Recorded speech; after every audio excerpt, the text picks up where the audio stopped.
How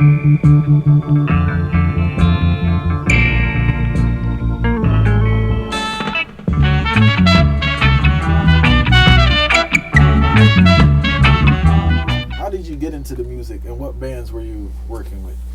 In Jamaica? Yeah. Whoa. Well, let's have to think about people like Pablo Moses Yeah. from back then, Yellow Man.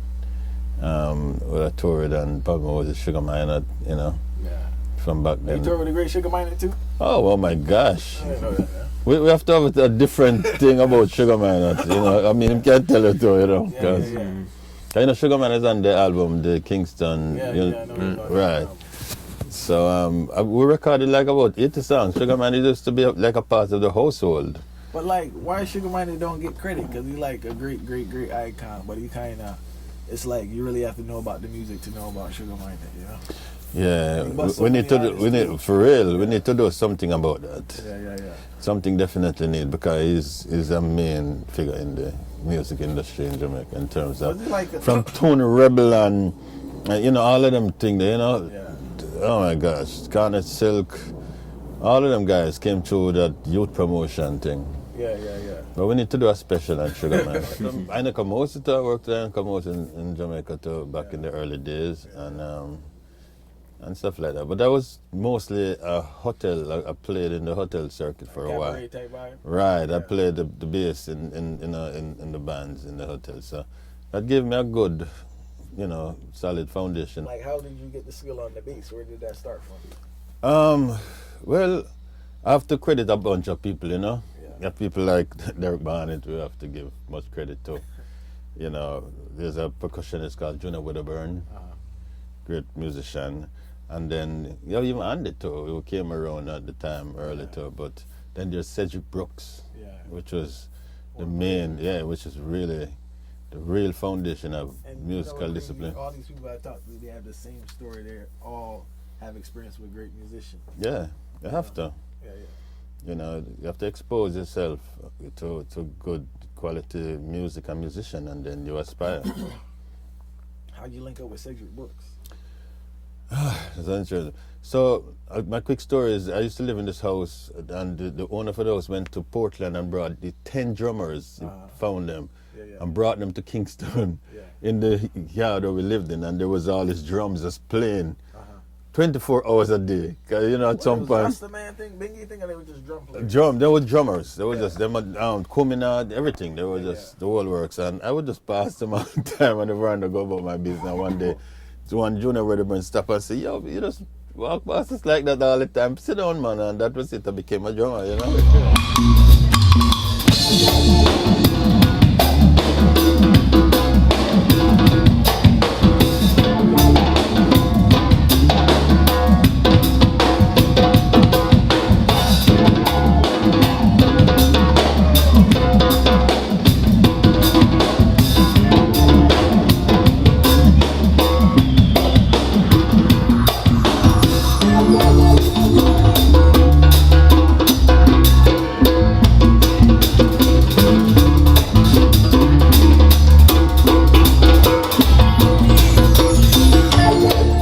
I started substituted for him in dance classes in the Jamaica School of Dance, and stuff. And even when I came here, I started finishing up with him too. But also now, Cedric Brooks used to be across like a gully. I would hear the drums all the while, And the Congo drums is just really a passionate sound for me. Yeah, man. Every time you hear that, especially at night, middle night, midnight, 2 o'clock, you hear the sounds of those Congos, It's nobody complains, And it would just come all the way across, Yeah. And then we ended up around there, and Cedric is a very welcoming person, come to play music or just be a part of. He had what's called a United Africa presentation where he would bring Africans and dancers and stuff. Yeah. It was like a backyard kind of an energy. Yeah. Food and being reasoning and. Right. Yes, man, it was wonderful. Just like what China Smith them do with the end of the yard. Yeah, that type of spirit. It's not like a thing. So all kind of people were there, like in the bushes and in the back, just being a part of it and invisible, Yeah. It was a wonderful energy. Yeah. So that's how I met Cedric. So where did the bass come into play then? Well, I was learning to play, guitar first. I started up playing guitar, and then I was, when you're trying to play all this weird stuff, and the group I was trying to put together at the time, the bass player wasn't so interested in playing so much stuff, So I said, something, let me play the bass, because it was crazy stuff, just trying, you're young and you're trying to play as much as you can. So I ended up just ended up playing on the bass, and then I met my brother Fabian Cook from LA, and he was, amazing, amazing musician, and between him, Derek Barnett, and stuff, we kind of, the funny thing, I met Derek, I was a dancer. I came to the dance group thing, and I met Derek. He was about maybe 14 years old. He was the leader for his band, and we were dancing, and him already. He wants to be a part of everything, So that's how I met him. So the band was backing us as dancers. Who was like Derek Barnett playing for earlier in his days? Well, they were like one of the top backing bands too in Jamaica. I mean, they backed everybody. I think Yellowman is the one that kind of brought them international, experience, But they did everybody. They were the top. I mean, to this day, I would still say they are the top band. Nobody has set, what Derek himself has set, in Jamaica was a level of performance where artists have to try to outdo him. Because his energy was so high, all the while. So that was pretty much how I came around. So when you transition from Jamaica to America now, how did was it Kingston or Kingstonians come about? No, Kingston. So we had a band, we call it Kingston Crew. We just started doing gigs, around town, and started backing up a few artists. There was Sister Carol, and then there was Sugar Minot, and I myself went on the road with Yellowman a couple of times, and that's what happened. And we're doing different gigs, and then they started to come up now, And the question I have for you guys is like, how did you pick your instruments? Like, how did you end up on drums, keyboards, so guitar? it's really cliche how it happened. But it was literally like this one day, my pops just brought the stuff to the house, and it was like, yo, come inside, come in the basement, got some stuff. Came inside, instruments was there, and I was kind of playing in high school, so I ran to the drums. And my brother Tahir, he was already playing keyboards. He was too. He was. So we were playing keyboards, and my other brother Junior, bass, from the beginning.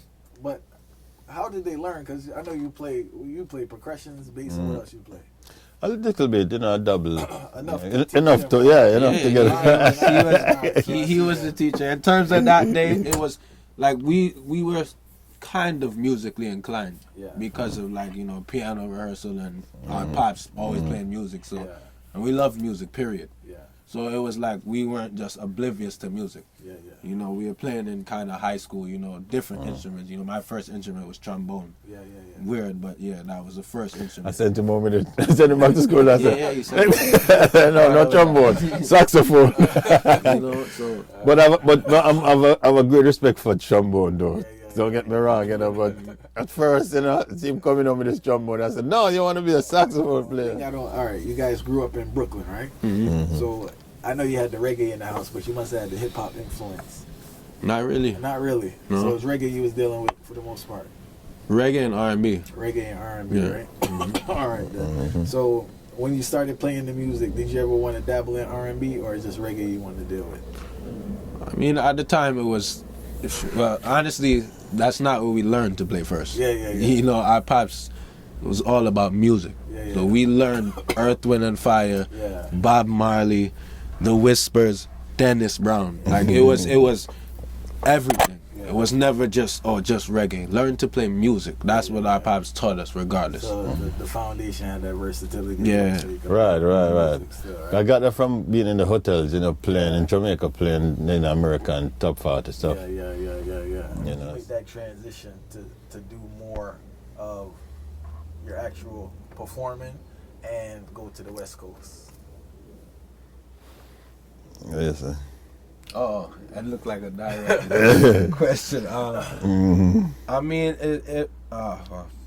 honestly, like our father right here, Courtney Panton, he's always pushed us to do our own thing, regardless. From the beginning, it was always. Even before we started playing for artists, we made our first album called Mankind at the beginning stages of even finding our name and all that stuff, And so when we took to the road to Back for Artists, our first artist we played was Frankie Paula. Right. I remember I used to fight to get some songs in there. Yeah. Right. So it was more like, we backed a few artists and then it was like, all right, big man thing, we're not playing for no more artists until we could play like 2 songs, at least 1 or 2 songs. So it was always that kind of fight, like, all right, we're going to play for you. It's not really about the money. It's about us getting exposure as well, So, and the first time to the West Coast was 2006 with Egyptian, to Reggae on the River. And we played our own songs that time, and it was a good feeling, When you got the time to play your own songs, why did you have the courage to do your own song instead of a cover to get a response from the crowd? I don't even know, man, to tell you the truth. Yeah. Well, I mean, it was always about originality, from the beginning, I mean, to be a singer, you have to learn somebody's song, or to be a bass player, you start out, so you develop some repertoire, But eventually, creativity is really where it's at, Can you run through some of the names that the big acts you worked with in regards to the collaborations on the song and even back in early on, Like who did we back and everything? Yeah. I know so. Wow. I mean, the ones we just talked about the other day, because it's like we're actually happy to share that story now. Before it was more like, well, we don't want to say that because we're trying to build new Kingston, so we don't want to even let people know that. But now it's cool. Like we played for Shabba Ranks, we played for Shaggy. You know what I'm saying? Who else did we play for? Sister Carol, the Frankie Paul, Richie Spice, Egyptian. I win. The whole works. Too much. Ninja Man. Believe that, Ninja Man. It's like, Taurus Riley, It's always easy to answer who we didn't play for, because, we were pretty much based in New York, where we live in New York, and all the artists that came over without their band, New Kingston was there. Ladies and gentlemen, I want to invite on this stage right now our brothers from Tribal Seas! New Kingston.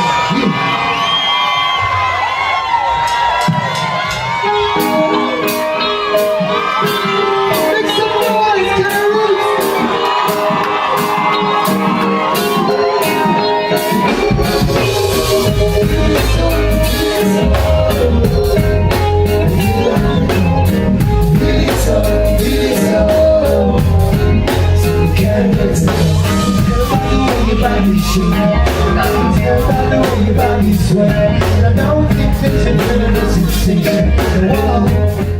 Why are people so open to working with New Kingston? Because you have collabs, even from the first album. And I know connections play a role, but still, why are so many people open to working with you guys, Well, I think we carry a good energy, if I can say that, We carry discipline and, and all of that.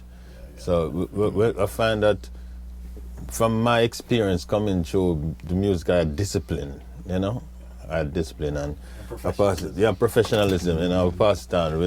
We're never early, we're always on, never on time, we strive to be early. We don't mind being there hours before, just chilling and just waiting for opportunity.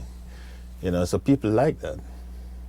People like, promoters like to know that you're there. You're here already, Instead of we're there, So that kind of approach caused a lot of people to want to work with us, Especially the bigger acts, them who are nervous about the Jamaicans and them tardiness too, Well, some Jamaicans not all, but So we were so on time all the while early. I get weak, must be where I the mark of the beast. Protect me from the evil in the streets. Protect me from the robbers and thieves.